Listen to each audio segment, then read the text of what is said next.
Well, we should move on to Kendry because on the less fortunate side of the coin here, uh, Kendry has, I think, not had the second half of the season that he would have hoped. He's playing less and less minutes, being used as a sub even recently, which is like kind of unthinkable because of the team that he's in and the player that he is. He obviously had the now infamous run in at the nightclub. He's a 17-year-old, and he's getting comments from his national team manager. He's getting comments from his club manager. He said, "I have experience with him. I rely on that, but I don't ignore what happens on social networks or at his club. It's my responsibility to be aware. My experience has made me empathetic. He's very talented, and he knows he must learn how to handle this, especially now that he is sold to a club and is part of the national team. He has been important in day-to-day practices. He was significant when he came on against Brazil. He stood out against Peru, so on and so forth." This was his national team manager. What's going on with this, Nat? I know this is your the player that you lean on the most on these chats. I Yeah. mean, it's kind of odd, right? Because I think he had such a positive year last year, and now we're in a space where it feels like there's maybe it's gone to his head a little bit. I don't know. Yeah, I guess it was one of the things that I caught up when X got back. I was kind of shocked to see him not partying because I feel like this is what happens to most players here in Latin America. He had gone to a strip club in New York with the national team teammates and all. So, I mean, it's not normal, but it's still something that happens quite regularly when we're talking about young South American players. But I was kind of shocked. I don't feel vaping is, if you choose to vape, you're making a wrong decision, especially when you are trying to be a professional footballer. Um, I mean, he's not even trying. He is a professional footballer. He's still early in his career, but still, he's a professional footballer. So that doesn't really make sense to me, choosing to vape when you are on the path to become like a star. He knows where his future is. It's in London, it's in Chelsea. He knows where he's going. He just needs to make decisions to get there the way we think he can get there, which is as a top player again, in a similar position to Steven, not in the starting lineup and all, but making an impact. Who knows? A lot can change in a year. And about the Ecuador manager, I guess it's Becasesi now. Yeah, it's him. Um, I feel like they have to shoot Kendry. I like that he called him up and gave him like 45 minutes in their first game. Kendry wasn't bad because Ecuador is bad overall. I said it before in X. Caicedo was like super outlier in this call up. He was the only one that played both games, the full 90 minutes. So saying Kendry was bad would be unfair. But I feel like him having been called up just shows that they have faith in him. And I feel like that's important. He needs to be shooted, just because he's 17, he's going to make bad decisions. He just needs to feel that support. And people need to help him because he could go on a wrong path and he could lose everything. So, yeah, it's about mentality. It plays a big part on his career from now on. We see Steven like in a good way, in a good path to arriving at Chelsea and having an instant impact. Kendrick can be that guy as well, but he just needs to put his head up in the right place again. Yeah, I know, Jess. This is an area where I mean I was a moron at 17 years old. This is very Mhm. common for young men in Yeah. particular to do silly things. I think for him it feels like the stakes are a little higher, obviously given his status, and again, like Nat said, like where he's going next year, which is to one of the very best clubs in Europe. Is just given everything that he's going through and where he's going next year. Do you feel like this is a case where he needs to have someone at the club level at Independiente, have someone on the national team, and have someone at Chelsea kind of form a take care of Kendry committee and until he's able to reach London, like, and not because, it's anything like super egregious. Like, this doesn't particularly bother me as a person that much, but like, I could see why the club would be nervous, right? If bad habits are forming early. Yeah, I think I will answer. Maybe this is like naive of me to agree with you that that would be a smart decision. But I just think if you're talking about in terms of business, he is an asset of the club and they need to protect the asset. Just talking strictly business, but even like down to the personal level is something that's needed. And it's not about being judgmental. It's just, as Nat said, it's something that we see a lot in Latin America. And even if you're going back to the 90s or to the 2000s, the early 2000s with players like Ronaldinho Gaúcho, which, egregious amount of talent. Yeah, Romario and Adriano, obviously with the emotional and psychological things with his dad and all of that. So you're talking about, players that didn't necessarily have an easy, childhood and having to deal with so much stress and the difficulties and financial difficulties. And they suddenly are in the spotlight of having a lot of money and having a life that they could only dream of. And they want to do, and they do a lot of good with it, but it can also mess you up at least for a little bit emotionally and psychologically. So you need to have that support. And if you're talking about Brazil, I think the most recent, I mean, obviously there's Vini Jr. And the aspect of his family and how important his family was for him. But also if you're thinking about the Premier League, Gabriel Jesus is someone that everybody talks about and how important his family was to keep him centered and knowing how to navigate this new world of fame and fortune and all of that. So that, this world, the footballing world, where they gain a lot, and not only in terms of money, but in terms of being able to get everything or basically everything that they want. It's tough on anyone. It's even tougher if you're talking about someone that has dealt with such a hard childhood, and even tougher if you're talking about a 17-year-old. So it's just important to be careful and to have the right people around him, giving the advices and knowing how to navigate this, and maybe making him hit the brakes a little bit, especially showing. And I think his teammates at Chelsea, the ones, they can be very, very much, of a lot of importance. Talking to the players that are leaving that in the Premier League, and having that sense of security around them and having them as role models can be really important. This is the type of thing where someone like Thiago Silva would be a difference maker, in situations like that. So we just have to find that link and that person who can do that. I do think I do think like Cole Palmer would be a good influence here. Like he's obviously a young superstar with everything in front of him, but no one ever talks about him off the field. He doesn't do anything off the field. He's just kind of he lives and breathes football, and will occasionally do a funny sort of pseudo interview. I don't know if you saw the one that he did with his sister the other day, that, like stuff like that, where I think, that may be boring to some people. And I'm not here to tell anyone how to live their life by any means, but it's like, you could tell the focus is on football because he produces every single game in a big, big way. So, yeah, it's just an interesting note, and obviously young. He's gonna figure it out as he matures. Yeah, I just wanted to say that I didn't mean to judge him. Like, no, I didn't. I've done crazy things when I was 17. I judged the vaping part just because I feel like it's super wrong, but I still feel like Kendry's going places. Not only in his career in football, but off it as well. He launched a clothing line, I guess. I don't know if anyone's seen it, but he launched a clothing line. So that's good for him. He knows he's a brand. He should know he's a brand. He can build on that as well. So I feel like he's making some good decisions that will impact his future positively. And I feel like that's the important part. I feel like if we get this network, as Nick said, maybe it can work.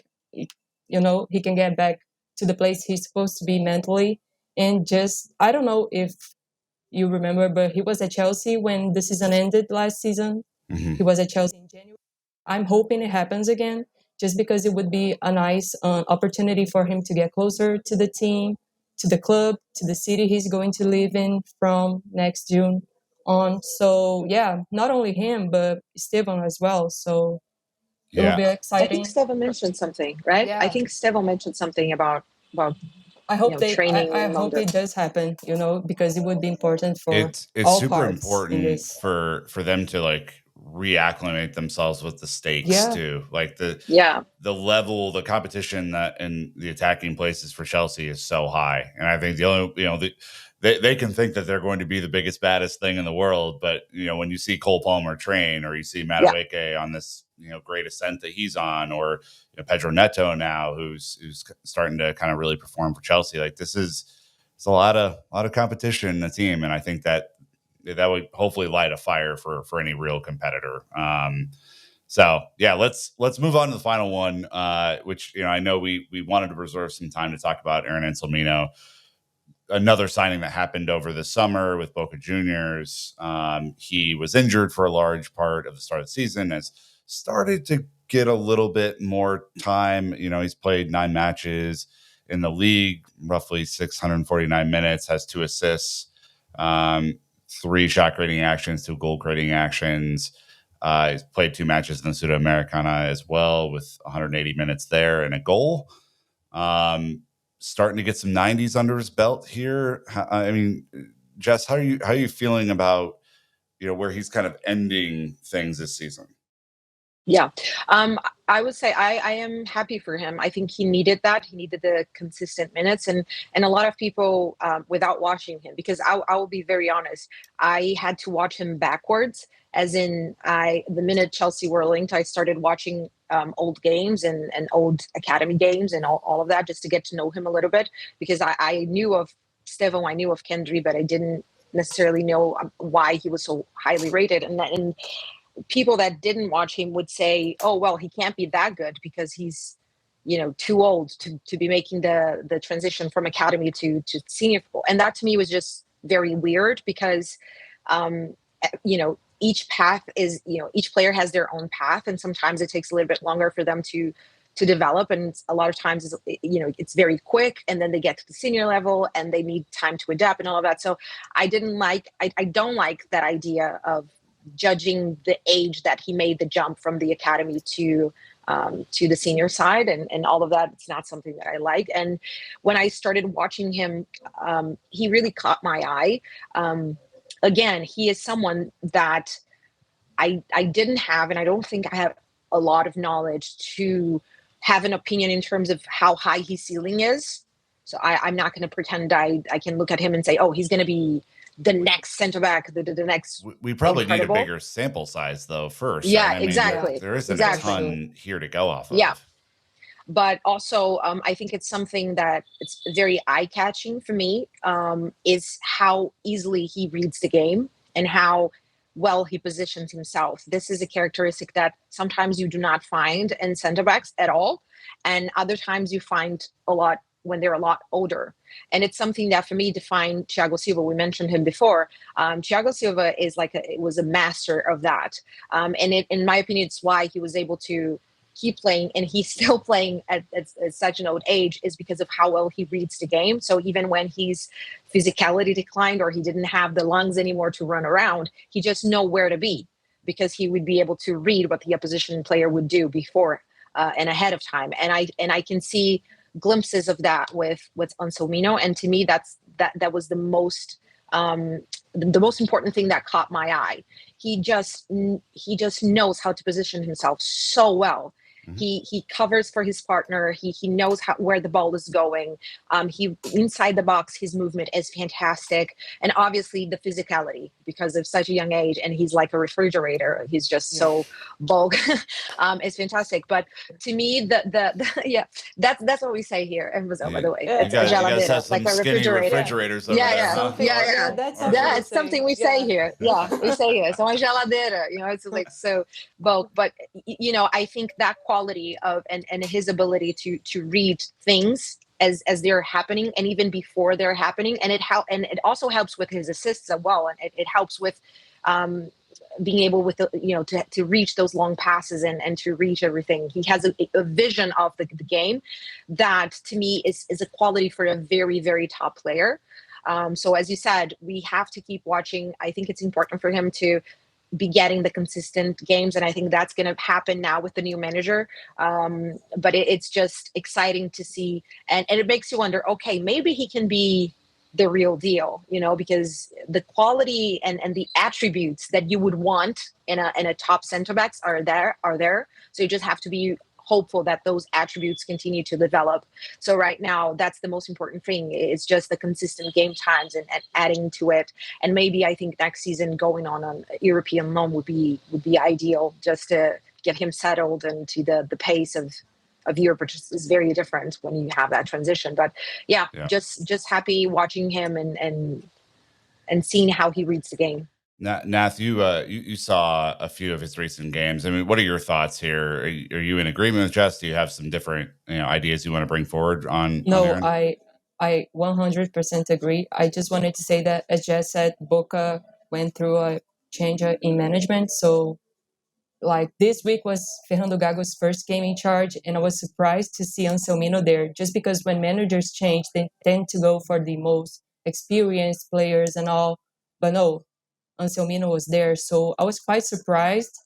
Not because I feel like he's not ready and all, just because it's not normal or common to see managers that come in go for young players, and especially in Boca Juniors, just because they are really bad this season, really, really bad. They are change managers just trying to season, which I don't think it's gonna happen. So yeah. Anyways, I'm just happy that he's probably getting the minutes he deserves. He's gonna build on what he was building from. I forgot the old manager's name, but he trusted him, and our Gago trusts him, and that's important to see. I would just disagree with Jess on the point that I wouldn't like to see him going on loan now, just because I wanted to see something similar that was done to Casadei, but just on reverse. Casadei stayed like half a season with the under 21s, then went out on loan. Anselmino is technically on loan at Boca, so I would just like to see him go to Europe, go to London, just because he's 18. He can stay with the under 21s. I feel like the under 21s now have like 4 CBs. So yeah, there's room for some of them to go out on loan and he stays and fills in for them. I feel like that would be important. And also Felipe Coelho speaks Portuguese. I know Spanish, but still it's close enough to understand. Yeah, it is. That could help him, understand his surroundings, understand Chelsea. The under 21s are playing in a very similar way than the first team. So I feel like that would be interesting to see. And maybe if everything goes right, he can go out on a loan, on the Championship, League One. I don't know. But I just like to see him in Europe, in England, just to get that feeling. And maybe he could feature for some Conference League games. Just because I feel like hopefully Chelsea not conference. Hopefully not conference. No. For the last part of the season, just because I feel like we're still we need to go further in the competition, and we're obviously gonna be the team to be, So I know that opponents are gonna get harder and harder and harder, but still we're gonna be at another level. So I don't know. I feel like we should be giving more opportunities to younger players, academy players. Anselmino, if he comes on, I don't know. I feel like in January we're gonna see a lot of things changing in this squad. So I feel like that's just a dish, assim, as you say in Brazil. It's the key moment for him to step up. I don't know. I feel like now you might be onto something. I am of the persuasion, especially with center backs and even defensive midfielder thing, Andre being the exception of the rule here. Playing in England is critical from a physicality perspective. It is so much different than than League One or the Bundesliga or what I like. The games are much tighter. It's much more physical. You have to get into a bar fight in every game to keep your position. I think for him, like getting a championship loan, not saying that he's not tough, but it would certainly help to acclimatize him in a way that would be really interesting to me, especially because he's not the biggest or the tallest guy, I should say. He might be physical, but this is not going to be a real super easy transition for him because it's not for any center back. It's a really tough position to play in a really tough league. I think if I might like intrude, I like Nat's idea from a personal point of view for him, like to develop him, spending some time with Chelsea with the academy and then finding a loan in the championship. I might be completely wrong here, but I don't think a championship club would look at him right Yeah, now. I don't think so. So I don't think that's like a possibility. So maybe the academy could be like a time for him to get that attention, to maybe get the I to was the talking championship, about and that not this one. Yeah. That would be very interesting. That would be interesting. For me, it's just about